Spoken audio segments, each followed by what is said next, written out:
रायगड़ा सहर घटी अभावन घटना। घरे पशि बंधुक देखाई लुटिनेले सुनाणकार और आसवाबपत्र। रायगड़ा सहर रिंग रोड स्थित अग्निशम कार्य निकट घटी एभली घटना।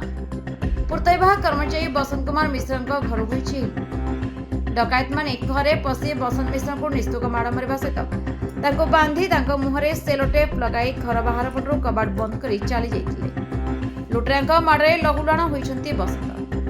गुरुतर अवस्था चिकित्सा जिला मुख्य चिकित्सा भर्ती कराई। एने रायगड़ा टाउन थाना लिखित अभियोग कर बसंत। अभियोग पर घटनास्थल पुलिस पहुंची तदंत आरंभ कर।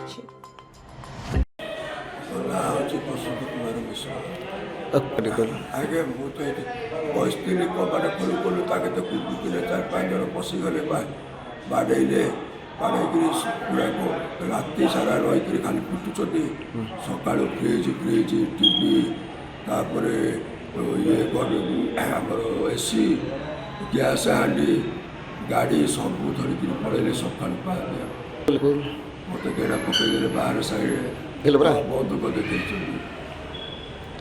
हाँ धमक देखते मारिदेवा जो पुलिस थाना केस देव कि मेडिकल थी भी आम जमीन आस रायगड़ा देवी प्रसाद महांती का रिपोर्ट श्रीक्षेत्र लाइव।